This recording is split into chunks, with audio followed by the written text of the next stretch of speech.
ഞാൻ പറയാം, നമ്മളിപ്പോൾ മോഡലിങ്ങിൻ്റെ പേരിൽ നമ്മൾ ഒത്തുകൂടി അല്ലേ? അതെ. മോഡലിങ് നമ്മുടെ കേരളത്തിൽ ഇപ്പോഴും ഒരുപാട് പേർക്ക്, ഇപ്പോൾ എനിക്കും മോഡലിംഗ് ചെയ്യണമെന്ന് ആഗ്രഹമുണ്ട് അല്ലേ?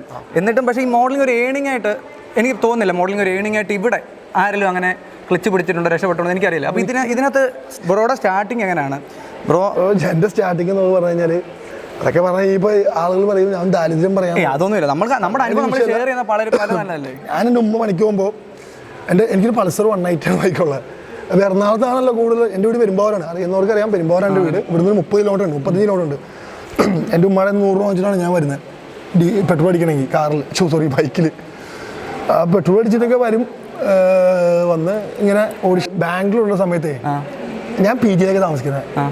ഒരു മാസം അവിടെ 5000 രൂപ 6000 രൂപയ്ക്കാണ് പി ജിയിൽ.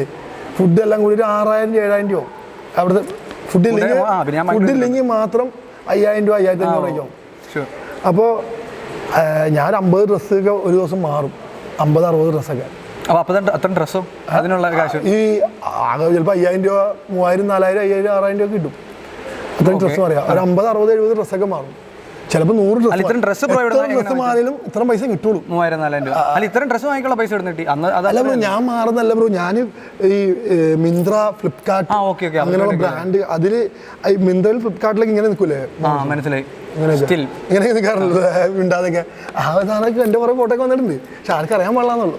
അതാ നമ്മളെ ഒരു കോ കണ്ടസ്റ്റൻസ് ബിഗ് ബോസ് വെച്ച് പറഞ്ഞൊരു കാര്യം ഓർക്കുന്നുണ്ട്. സാബുക്കാണ് പറഞ്ഞത്. സാബുക്ക വിഷയമൊന്നുമില്ല ബ്രോ. അതൊക്കെ ഞാൻ പറയും, സാബുക്കൊക്കെ എന്റെ മോഡലിംഗിനെ പറ്റി അറിയില്ല. അതെ, അത് അമ്പലപ്പുറമെ പോലും കണ്ടിട്ടുള്ള ഒരു ക്ലോസ് ആണ്. സാബുക്ക ഏത് മേഖല വർക്ക് ചെയ്യുന്ന ആളുകൾ പറ്റിക്കുന്നു. അതെ, പ്രാങ്ക് ഒക്കെ അല്ല അത് നമ്മൾ കിട്ടും. അല്ല, അങ്ങനെയുള്ള ഷിയസിക്ക ഇപ്പം ഞാൻ എവിടെ നോക്കിയാൽ നമ്മുടെ കൊച്ചിയിൽ തന്നെ ഒരു 15 ഫ്ലോർ ഞാൻ വരുന്ന വഴികൾ ഞാൻ കാണുന്നുണ്ട്. ഇല്ലേ, ഒരുപാട് ഉണ്ട്. ടിവിയിലും സ്റ്റാർ മാജിക് നിറഞ്ഞിങ്ങനെ നിൽക്കുക. അത് സ്റ്റാർ മാജിക് എനിക്ക് ബിഗ് ബോസിനേക്കാൾ കൂടുതൽ എനിക്ക് അഭിനയിക്കാൻ പറ്റും, എനിക്ക് തമാശ പറയാൻ പറ്റും. ഞാൻ പറഞ്ഞ തമാശകൾ ഏറും.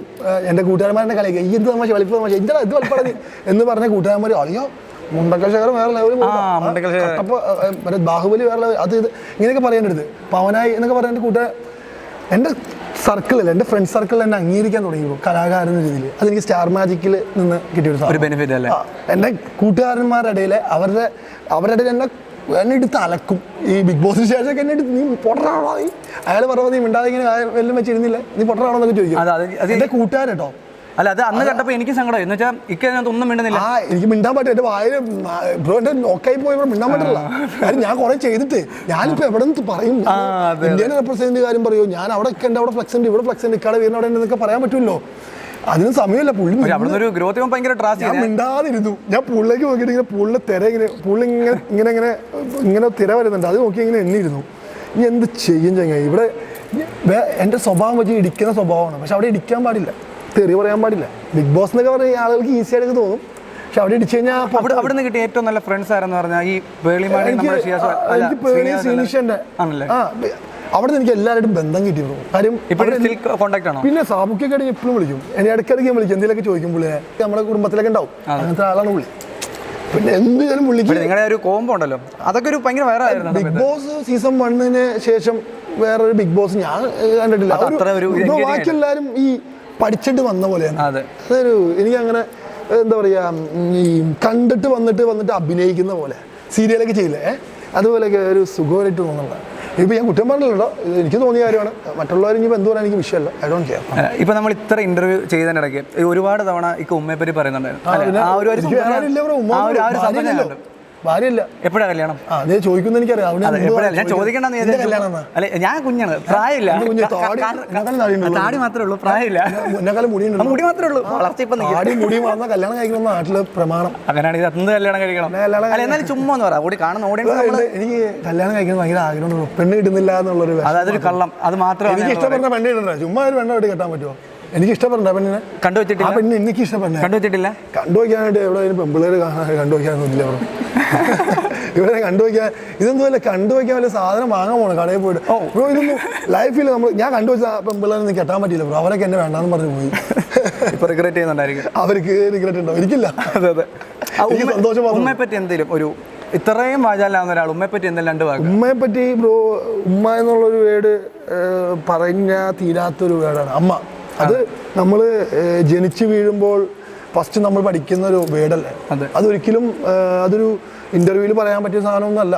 അതൊരിക്കലും ഭയങ്കര എന്ന് പറഞ്ഞാൽ ദൈവമാണ്. ദൈവം നമ്മുടെ ലൈഫിൽ റിയലായിട്ട് കാണുന്ന ഒരു എന്താ പറയുക, ഒരു പ്രതിബിംബം എന്നൊക്കെ പറയാം അല്ലേ. പൊന്നു ബ്രോ എന്നെ വിളിക്കുന്നേ 10 മണി കഴിഞ്ഞ് എന്നെ വിളിക്കും. ആരും വിളിക്കില്ല. എവിടെയാണെന്ന് ചോദിച്ചിട്ട് എൻ്റെ ഫോണിലേക്ക് ഏറ്റവും കൂടുതൽ വിളിക്കുന്ന ആള് എൻ്റെ കൂട്ടുകാരല്ല, എൻ്റെ ഉമ്മയാണ്, എൻ്റെ വല്യമ്മയാണ്. അതിനുശേഷം എൻ്റെ പെങ്ങൾ വിളിക്കാറുണ്ട്. പെങ്ങളൊക്കെ മെസ്സേജ് അയക്കാറുള്ളൂ. കാര്യം എൻ്റെ മൂഡ് ഉമ്മയുടെ വല്യമ്മടുത്തൊക്കെ ഞാൻ ഇതിൽ പറയും. പെങ്ങൾ ചൂടായി കഴിഞ്ഞാൽ അവൾക്ക് വിഷമാവും. അല്ല ഒന്നും ചെയ്യുന്നില്ല എൻ്റെ പെങ്ങളെ. പാവടാ അവള്, ജിമ്മത്തിയാണെങ്കിൽ പാവ. എൻ്റെ പെങ്ങളാണ് ജിം ട്രെയിനർ ലേഡീസിൻ്റെ. ആളെയും ഗൾഫിലാണ്. അപ്പോൾ എൻ്റെ വീടിനടുത്ത് തന്നെ അവൾ താമസിക്കുന്നത്. എൻ്റെ വീട്ടിലടക്കം താമസിക്കും, അവൾ അടുത്തതിനൊക്കെ. അപ്പോൾ ഉമ്മയ്ക്ക് വേറെ ലെവലാണ്. നിനക്ക് നിന്റെ അമ്മ ഭയങ്കര ഇതല്ലേ. എടാ നമ്മൾ എവിടെ ചെന്ന് ഫസ്റ്റ് നമ്മൾ എൻ്റെ അമ്മയെന്നല്ല നമ്മൾ പറയുന്നത് അല്ലേ. അതിന് ഏറ്റവും വലുതല്ലേ. അപ്പോൾ നമ്മളൊരു ദൈവത്തിനേക്കാൾ കൂടുതൽ എൻ്റെ അമ്മയെ നടുവേനൊക്കെ എൻ്റെ ഉമ്മോ അങ്ങനെ ഞാൻ പറയാൻ എനിക്ക് എൻ്റെ പൊന്നുമ്മോ അല്ലെങ്കിൽ ലാസ്റ്റാണ് നമ്മൾ എൻ്റെ ദൈവമേ അല്ലെങ്കിൽ ദൈവം എൻ്റെ അല്ലോ എന്നൊക്കെ ഞാൻ ഫസ്റ്റ് അമ്മേനെ വിളിച്ചിട്ടാണ് ഉമ്മേനെ വിളിച്ചിട്ട് നമ്മൾ സംസാരിക്കുള്ളൂ. അല്ല നമ്മളൊരു അഡ്വൈസൊക്കെ ചോദിക്കും. ഞാൻ കൂടുതലും ഉമ്മയുടെ ചോദിച്ചാൽ ചെയ്യാറ് എൻ്റെ മിക്ക കാര്യങ്ങളും. ഇപ്പം ഞാൻ പറയട്ടെ, ഇപ്പം നമ്മളൊരു കേരളത്തിലെ ഒരു 10 കുട്ടികളോട് അല്ല ഏതെങ്കിലും ഒരു കൊച്ചിനോട് കേരളത്തിൽ അറിയപ്പെടുന്ന ഒരു മോഡലിനെ പേര് പറയാൻ അതിനകത്ത് ടോപ്പിൽ ഒരാളായിരിക്കും. ഈ മോഡലിങ്ങിലേക്ക് എൻട്രി ചെയ്യാൻ താല്പര്യപ്പെടുന്ന ആൾക്കാർക്ക് എന്താണ് ഒരു ഉപദേശം കൊടുക്കുന്നത്? എങ്ങനെ ഒരു വഴി ഒന്ന് ജസ്റ്റ് ഒന്ന് പറഞ്ഞു കൊടുക്കാമെങ്കിൽ എങ്ങനെയായിരിക്കും? എവിടെ സ്റ്റാർട്ട് ചെയ്യണം? എങ്ങോട്ട് ചെല്ലണം? കാരണം ഒരുപാട് അറിയാത്ത ഒരുപാട് ആൾക്കാർ നമ്മുടെ പല സ്ഥലത്തുണ്ട്. എന്നെക്കാളും സൂപ്പർ മോഡൽസ് ഉണ്ട് കേരളത്തിൽ. ഇക്കയ്ക്ക് പറയാൻ ഒരുപാട് എക്സ്പീരിയൻസ് ഉണ്ട്. ഇക്കയ്ക്ക് പറയാം നിങ്ങൾക്ക് ഇങ്ങനെ സ്റ്റാർട്ട് ചെയ്യാം. എക്സ്പീരിയൻസ് ഉള്ള മോഡൽസ് ഉണ്ട്. പക്ഷെ അവരൊന്നും എന്താ പറയാ, ഞാൻ ചെയ്യുന്ന പോലെ ചെയ്യുന്നില്ല എന്നുള്ളൂ. ഞാൻ ചെയ്യുന്ന പോലെ ഞാൻ സംസാരിക്കുന്ന പോലെ സംസാരിക്കുന്നില്ല. എന്താ പറയാ, എല്ലാരും ഒരുപോലെ. ഞാൻ ഓൾറെഡി എല്ലാ ഇന്റർവ്യൂവിലും പറയാനുള്ള കാര്യമാണ് ഇതൊക്കെ. കാര്യം ഞാൻ പിന്നെ അഡ്വൈസ് ചെയ്യാൻ ഒരു ഭീകരമായിട്ടുള്ള ഇതൊന്നും ഇല്ല. പക്ഷേ സ്റ്റാർട്ടിങ് ഇങ്ങനെയുള്ള ഓഡിഷൻ അറ്റൻഡ് ചെയ്യുക. പിന്നെ ബ്രോ നമ്മൾ ഡിസിപ്ലിൻ ഭയങ്കര ഇമ്പോർട്ടൻ്റ് ആണ് ബ്രോ. ഒരു ഡിസിപ്ലിൻ ഉണ്ടെങ്കിൽ മാത്രമാണ് നമുക്ക് എന്തും ചെയ്യാൻ പറ്റും. പുതിയതായിട്ട് മോഡലാണ് ആഗ്രഹിക്കുന്നത്. അതാ പറഞ്ഞ ഡിസിപ്ലിനാണ് ഏറ്റവും വലുതുകൊണ്ട്. ഏജൻസി കാണേക്കാളും നമ്മൾ നല്ല ഡിസിപ്ലിൻ ഡ്രസ് ചെയ്യുക, ആളുകളോട് പെരുമാറ്റം, അതെ ഡിസിപ്ലിൻ, ഉറക്കം എനിക്ക് ആ കാര്യങ്ങളിൽ നിന്ന് കറക്റ്റ് ആയി കഴിഞ്ഞാൽ തന്നെ നമ്മുടെ ബോഡിയിൽ മാറ്റങ്ങൾ സംഭവിക്കും, നമ്മുടെ ഫേസിൽ മാറ്റങ്ങൾ സംഭവിക്കും. നമുക്ക് നല്ല നല്ല നല്ല ഹോർമോൺ നമ്മൾ നല്ല ഹോർമോൺ ഇംബാലൻസ് ചെയ്യുമ്പോഴാണ് നമുക്ക് സൗന്ദര്യം കൂടുന്നത്. അപ്പോൾ ആ ഡിസിപ്ലിനിൽ തന്നെ നമ്മളൊരു സ്റ്റേജിൽ വന്ന് നിൽക്കുമ്പോൾ തന്നെ ഞാനൊരു ആളെ അടി തൊട്ട് മുടി വരെ നോക്കും, ഔട്ട്ഫിറ്റ്, പിന്നെ അയാൾ സംസാരിക്കുന്ന രീതി നോക്കും. അയാൾ ഭയങ്കര ജെന്യൂനായിട്ട് തോന്നിക്കഴിഞ്ഞാൽ ഡെഫിനറ്റ്ലി അയാൾ സെലക്ട് ആവും. ഒരു ജെന്യൂനിറ്റി ഉണ്ടെങ്കിൽ തന്നെ പകുതി ആൾ ഓക്കെയാണ് ജെന്യൂനാന്ന് തോന്നിക്കഴിഞ്ഞാൽ. പിന്നെ ഒരു ജെന്യൂൻ വ്യക്തിക്ക് എന്തായാലും ഒരു കാര്യത്തോട് ഭയങ്കരമായിട്ടൊരു ഒരു എന്താ പറയുക, ഒരു ഫോക്കസ് ആയിരിക്കും. അത് തന്നെയാണ് ഒരു വ്യക്തി വേണ്ടത്. പിന്നെ ഞാൻ പറഞ്ഞത് നമ്മൾ ചെയ്യാൻ പോകുന്ന കാര്യത്തെ പറ്റിയിട്ടുള്ള ഒരു ധാരണ വളരെ ഇമ്പോർട്ടൻ്റ് ആണ്. മോഡലിംഗ് എന്താണെന്ന്, അത് എത്ര കാറ്റഗറി ഉണ്ട്, അത് എങ്ങനെയാണ്, അതിനെപ്പറ്റി ഒരു ധാരണ വളരെ ഇമ്പോർട്ടൻ്റ് ആണ്. അതാണ് ഇതിൻ്റെ മെയിൻ എനിക്ക് അഡ്വൈസ് ആണ്. പിന്നെ ഡ്രസ്സിങ്, ഇപ്പോൾ നമ്മുടെ ഫാഷനബിൾ ആയിട്ടുള്ള എന്ത് ഡ്രസ്സാണോ ട്രെൻഡിങ് ആ ഡ്രസ്സ് പർച്ചേസ് ചെയ്യുക, അല്ലെങ്കിൽ അങ്ങനത്തെ ഡ്രസ്സ് സ്റ്റിച്ച് ചെയ്യുക. ആ ഡ്രസ്സ് ഇട്ടിട്ട് തന്നെ പബ്ലിക് പ്ലേസിൽ അല്ലെങ്കിൽ ഇങ്ങനെയുള്ള ഓഡിഷനോ അല്ലെങ്കിൽ ഇങ്ങനെയുള്ള കാര്യങ്ങളുള്ള സ്ഥലങ്ങളിൽ പോവുക. അവിടെ പോകുമ്പോൾ തന്നെ നമുക്ക് പകുതി അറ്റൻഷൻ കിട്ടും. പിന്നെ അല്ലെങ്കിൽ ആൾ നമ്മൾ ശ്രദ്ധിക്കും, ആ മോഡൽ എന്ന് ഇങ്ങനെ ചോദിക്കും. ആ ഒരു ചോദ്യത്തിന് വേണ്ടി മാത്രം ഞാൻ വെയിറ്റ് ചെയ്തിട്ടുണ്ട്. Model, you look like A model എന്ന് കേൾക്കാൻ വേണ്ടി മാത്രം. ആ യു ആക്ടർ എന്നൊക്കെ എന്നോട് ചോദിക്കാൻ വേണ്ടി ഞാൻ ഇപ്പോഴും എന്താ പറയുക, ഇങ്ങനെ ഹാർഡ് വർക്ക് ചെയ്യണം. Man you look like A model, look like actor എന്നൊക്കെ കേൾക്കാൻ വേണ്ടിയിട്ട്. ആ ഒരു സാധനം കിട്ടിക്കഴിഞ്ഞാൽ നമ്മൾ ഓക്കെ ട്രാക്കിലാണെന്ന് മനസ്സിലാക്കാൻ പറ്റും. പബ്ലിക്കലി പീപ്പിൾ നമ്മളെ ശ്രദ്ധിക്കുന്നുണ്ട്, നമ്മൾ മോഡലിനെ പോലെ ഉണ്ടെന്ന് 10 ആളുകൾ പറയുന്നുണ്ടെങ്കിൽ നമ്മൾ ട്രാക്കിലായി. പിന്നെ നമ്മൾ ആ ട്രാക്കിൽ തന്നെ ഡിസിപ്ലിനിൽ റെസ്പെക്റ്റ്ഫുള്ളായിട്ട് നമ്മുടെ സീനിയേഴ്സിന് അല്ലെങ്കിൽ നമ്മുടെ കൂടുതൽ ആളുകളോട് നല്ല രീതിയിൽ ബിഹേവ് ചെയ്ത് പോയി കഴിഞ്ഞാൽ ഷുവറായിട്ട് നമുക്ക് അറിയിച്ചാൽ ഉറപ്പായിട്ട് എത്താൻ പറ്റും. എനിക്ക് ഷുവറാണ്. ഞാൻ അങ്ങനെ പോയ ആളാണ്. ഞാനിപ്പോഴും പഴയ ഷിയാസ് തന്നെയാണ്. ബിഗ് ബോസിൽ പോയിട്ടൊന്നും എനിക്ക് മാറ്റമൊന്നുമില്ല. എൻ്റെ കൂട്ടുകാർ നീ ഒരു രീതിയിലും മാറിയിട്ടുള്ള ആളെയാണ്. എനിക്ക് പഴയ പോലെ തന്നെ സംസാരിക്കുന്ന പഴയ ബിഹേവിയറാണ്. ഡ്രസ്സിങ്ങും പേഴ്സണാലിറ്റിയിലേക്ക് പേഴ്സണാലിറ്റി ഒക്കെ മാറ്റമുണ്ട്. പക്ഷെ നീ ആ പഴയ ഷിയാസ് ഞങ്ങളുടെ എന്താ പറയുക. അത് ഞാൻ ആദ്യം വന്നപ്പോൾ പറഞ്ഞേ എനിക്കൊരു ബന്ധമുണ്ടെന്ന് പറഞ്ഞാൽ എനിക്ക് ആദ്യമായിട്ട് റിപ്ലൈ എനിക്ക് റിപ്ലൈ കിട്ടുന്ന ഒരു സെലിബ്രിറ്റി സ്റ്റാറ്റസ് ഉള്ള ഒരാൾ അധികം മാത്രം. പൊന്നു ബ്രോ, ഞാൻ സെലിബ്രിറ്റി ഒന്നല്ല ബ്രോ, അങ്ങനെയുള്ള ഒരാളെ കിട്ടുന്നത്. അപ്പോൾ അത്രയും പൊളൈറ്റ് ആയിരിക്കും എനിക്ക് തോന്നുന്നു. എല്ലാവർക്കും റിപ്ലൈ കൊടുക്കാറുണ്ട്. എനിക്ക് മെസ്സേജ് അയക്കുന്ന ആളുകൾക്ക് തിരികെയാണ് ഞാൻ ബ്ലോക്ക് ചെയ്യും. നമുക്ക് പറ്റാത്ത കാര്യങ്ങൾ നമ്മൾ ചെയ്യണ്ടല്ലോ. തിരിച്ചു പറഞ്ഞ ആ വ്യക്തി ഞാനും തമ്മിൽ പ്രത്യേകിച്ച് മാറ്റം.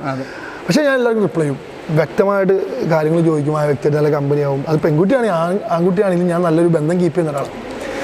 അപ്പോൾ അത് ഞാൻ പറഞ്ഞില്ലേ, ബന്ധങ്ങളാണ് നമ്മളെ വളർത്തുന്നത്. നമ്മുടെ ചുറ്റും നിൽക്കുന്ന ആളുകളുടെ ഗ്രോത്ത് പോലെ, അല്ലെങ്കിൽ ആളുകൾ നമ്മളെപ്പറ്റി പറയുന്ന പോലെ ആയിരിക്കും നമ്മുടെ ഗ്രോത്ത്. സീരിയസ്ലി, അത് 10 പേരിൽ മോശം പറഞ്ഞാൽ ഈ സൈഡിൽ 10 പേര് നമ്മൾ നല്ലത് പറയുന്നുണ്ട്. നമ്മൾ നല്ലത് മാത്രം എടുത്താൽ മതി. ആ മോശം പറയുന്ന കേൾക്കുക, അതിൽ നമുക്ക് എന്തെങ്കിലും തിരുത്താണെങ്കിൽ തിരുത്തുക. അത് തിരുത്താണെങ്കിൽ ഞാൻ ചെവിക്കോടെ കളയുക. That's it. അത് കെട്ടി തലയിൽ കെട്ടി ഇങ്ങനെ കാണിച്ച് നടക്കേണ്ട ആവശ്യമില്ല. എനിക്ക് ഇഷ്ടമില്ലാത്ത ആളുകളെ ഞാൻ ഇഷ്ടമില്ലാന്ന് പറയും. ഇഷ്ടമുള്ള ആളുകളെ ഞാൻ ചേർത്ത് നിർത്തും. ആ വ്യക്തികളെ എനിക്ക് ഇഷ്ടപ്പെട്ട ഞാൻ വീണ്ടും അവരെ ചേർത്ത് നിർത്തും. എനിക്കിഷ്ടം തോന്നണം. എനിക്കിപ്പോൾ മമ്മൂക്കേനാണ് ലാലേട്ടനേക്കാൾ കൂടുതൽ ഇഷ്ടം എന്ന് വെച്ചാൽ എനിക്ക് ലാലേട്ടനെ കൂടി ഇഷ്ടപ്പെടുന്നില്ല. എനിക്കിഷ്ടമാണ്. എൻ്റെ ചോയ്സ് ഡിഫറെൻ്റ് ആണ്. ഓരോരുത്തർ ചോയ്സ് ഉണ്ട്. എനിക്ക് ചിലപ്പോൾ ലാലേട്ടനെ എനിക്ക് ഇഷ്ടം അല്ലേ, ഞാൻ മമ്മൂക്ക ഫാനാണ്. ഇത് നമ്മൾ തമ്മിൽ വിഷയമല്ലോ, അതാണ്. പക്ഷെ ഇവിടെ ഫാൻസുകാരാണ് എല്ലാ വിഷയങ്ങളും ഉണ്ടാക്കുന്നത്. സീരിയസ്ലി. ഓക്കെ ഇത്രയും നേരം നമുക്ക് വേണ്ടി, നമ്മുടെ പ്രേക്ഷകർക്ക് വേണ്ടി ഇത്രയും നല്ലൊരു ഇന്റർവ്യൂ ഇന്റർവ്യൂ അല്ല ബ്രോ, നമ്മൾ ചായ ഇല്ലാന്ന് മാത്രമേ ഉള്ളൂ. ചായയും കടിയൊന്നും ഇല്ലാതെ നമ്മൾ കൂളായിട്ട് അങ്ങോട്ട് ഇങ്ങോട്ട് നമ്മുടെ കാര്യങ്ങൾ ഇന്റർവ്യൂ അല്ല, ഇതൊരു ജസ്റ്റ് ടോക്ക്. ഇത് ഇത്ര നേരം നമ്മുടെ വേണ്ടി സംസാരിച്ച ഒരു വലിയ താങ്ക്സ്. എനിക്കും സന്തോഷമുണ്ട്. കാര്യം ഞാൻ അങ്ങനെ ഇന്റർവ്യൂ ഒന്നും കൊടുക്കാറില്ല. 1 വർഷം മുമ്പാണ്, 1.5 വർഷം മുമ്പാണ് ഇന്റർവ്യൂ കൊടുത്തത്. ഇതൊരു ഇന്റർവ്യൂ ആയിട്ട് തോന്നി. ഞാൻ എൻ്റെ കുറേ കാര്യങ്ങൾ പറയാൻ തോന്നിയ കാര്യങ്ങളൊക്കെ പറഞ്ഞു. ഞാൻ ഭയങ്കര ഹാപ്പി. എൻ്റെ മനസ്സ് ഭയങ്കര സൂപ്പറാണ്.